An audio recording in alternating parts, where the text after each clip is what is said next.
అందరికీ నమస్కారం అండి.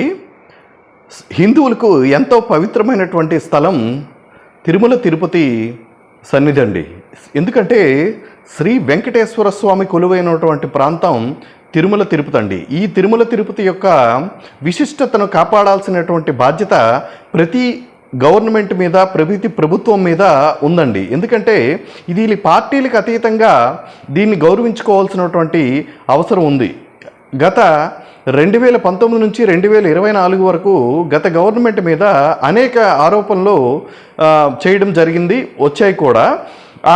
అటువంటి ఆరోపణలు రాకుండా ఇప్పుడు ఉన్నటువంటి ప్రభుత్వం దాన్ని సక్రమంగా నిర్వహించాలన్నది ప్రతి హిందువు యొక్క అభిప్రాయం అండి. ఎందుకంటే హిందువులు ఎంతో పవిత్రంగా పూజించేటువంటి దేవుడు కొలువైనటువంటి ప్రాంతాన్ని కాపాడాల్సినటువంటి బాధ్యత ప్రతి ప్రభుత్వం పైన ఉంటుందండి. ఎందుకంటే మతాలని గౌరవించాల్సినటువంటి సంస్కృతి మన హిందూ కల్చర్లో ఉంది కాబట్టి. ఎందుకంటే గత గవర్నమెంట్లో ఈ యొక్క తిరుపతి మీద చాలా విమర్శలు రావడం జరిగింది. ఈ విమర్శల్ని వాళ్ళు సమర్థవంతంగా సమాధానం చెప్పలేనటువంటి పరిస్థితిలో తిరుమల తిరుపతి దేవస్థానం ఉందన్నమాట. అయితే ఇప్పుడు కొత్తగా వచ్చినట్టు గవర్నమెంటు దయచేసి తిరుమల తిరుపతి దేవస్థానం పట్ల మీ యొక్క కన్సర్న్ స్ట్రిక్ట్గా అమలు చేయండి, అక్కడ విధానాలను స్ట్రిక్ట్గా అమలు చేయండి. ప్రతి హిందువు యొక్క మనోభావాలను గౌరవిస్తూ ఈ యొక్క తిరుమల తిరుపతి దేవస్థానం యొక్క విశిష్టతను, అలాగే దాని యొక్క ప్రాధాన్యతను కాపాడాల్సినటువంటి బాధ్యత మీ పైన ఉందని చెప్పేసి నా అభిప్రాయం అండి. ఎందుకంటే ఒక మంచి వ్యక్తులు పాలక వ్యక్తులుగా ఉంటే ఈ యొక్క తిరుమల తిరుపతి దేవస్థానం యొక్క విశిష్టతను కాపాడగలుగుతారు. ఎందుకంటే ప్రతి హిందువు కూడా ఎంతో పవిత్రంగా చూసేటువంటి స్థలం ఈ యొక్క తిరుమల తిరుపతి దేవస్థానం. దయచేసి ఈ కొత్తగా వచ్చినటువంటి గవర్నమెంట్కి నా విజ్ఞప్తి ఏంటంటే తిరుమల తిరుపతి దేవస్థానం యొక్క విశిష్టతను కాపాడుతూ మంచి వ్యక్తిని అక్కడ ఈవోగా పెట్టండి. అలాగే మంచి వ్యక్తిని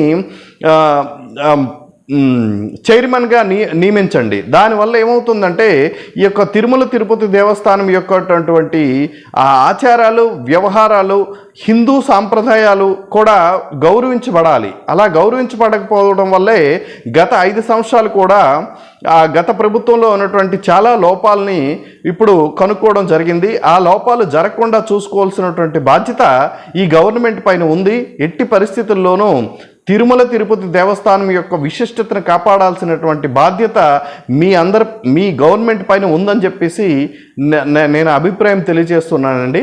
అలాగే ఈ యొక్క తిరుమల తిరుపతి దేవస్థానం యొక్క ఈవోగా మంచి వ్యక్తిని ఎన్నుకోండి. అలాగే చైర్మన్గా మంచి వ్యక్తిని వేయటం వల్ల ఆ తిరుమల తిరుపతి దేవస్థానంలో జరుగుతున్నటువంటి ప్రతి కార్యక్రమాన్ని కూడా ఒక పవిత్ర భావంతో జరిగేటట్టు చూసుకునేటువంటి వ్యక్తులను అక్కడ పెట్టడం ద్వారా అక్కడ హిందువుల యొక్క సాంప్రదాయాల్ని, అలాగే హిందువు యొక్క మనోభావాల్ని గౌరవించే వ్యక్తులు అవుతారు.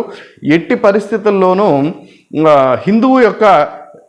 హిందువుల యొక్క మనోభావాలను దెబ్బతినకుండా మీరు తిరుమల తిరుపతి దేవస్థానాన్ని డెవలప్ చేయాల్సినటువంటి బాధ్యత మీదని చెప్పేసి నా వినయపూర్వక ప్రార్థన అండి. అలాగే ఈ యొక్క తిరుమల తిరుపతి దేవస్థానం యొక్క ఈవోగా మంచి వ్యక్తిని వేయండి. అలాగే చైర్మన్గా మంచి వ్యక్తిని వేయండి. ఎందుకంటే హిందూ సాంప్రదాయాలను పాటించే వ్యక్తులే తిరుమల తిరుపతి దేవస్థానంలో ఉండటం వల్ల ఆ యొక్క మతానికి, అలాగే ఆ దేవస్థానానికి కూడా మంచి జరుగుతుందనేది నా భావన అండి. ఎందుకంటే హిందూ మతం పట్ల ప్రేమ, అభిమానం, ఆప్యాయత లేనటువంటి వ్యక్తుల్ని అక్కడ ఎంప్లాయీస్ గాను, అలాగే అక్కడ ఈవో గాను, లేదా అక్కడ చైర్మన్ గాను పెట్టడం వల్ల ఆ విశిష్టతను వాళ్ళు నిలబెట్టుకోలేరన్నమాట. అందుకు ఎట్టి పరిస్థితుల్లోనూ మంచి వ్యక్తుల్ని అక్కడ ఈవో గాను, అలాగే చైర్మన్ గాను వేయటం వల్ల తిరుమల తిరుపతి దేవస్థానం యొక్క విశిష్టతను కాపాడేటువంటి వ్యక్తులు మీరు అవుతారు. ఇప్పుడు ఆల్రెడీ తిరుమల తిరుపతి చైర్మన్గా అశోక్ గజపతి రాజు గారిని వేస్తారనేటువంటి ఒక ఉంది. అలాగే కనుమూరి రఘురామకృష్ణరాజు గారు, ఆయన కూడా ఉన్నారని, అంటే చైర్మన్ పదవికి ఆశిస్తున్నటువంటి వ్యక్తుల్లో ఉన్నారు.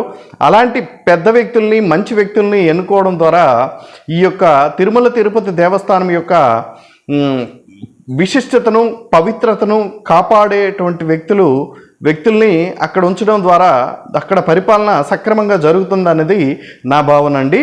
అందరికీ నమస్కారం. నా యొక్క యూట్యూబ్ ఛానల్ని సబ్స్క్రైబ్ చేసుకోండి, కామెంట్ చేయండి, లైక్ చేయండి, షేర్ చేయండి. మీ అమూల్యమైనటువంటి సందేశాలని అలాగే మీ అమూల్యమైనటువంటి సూచనలను సలహాలు నాకు అందించండి. తప్పకుండా వాటిని తీసుకొని ఇంకా మంచి కంటెంట్తో మీ ముందు ఉండేటట్టు మీ అందరి ప్రోత్సాహకం నాకు అవసరం అని చెప్పేసి తెలియజేసుకుంటూ అందరికీ నమస్కారాలండి.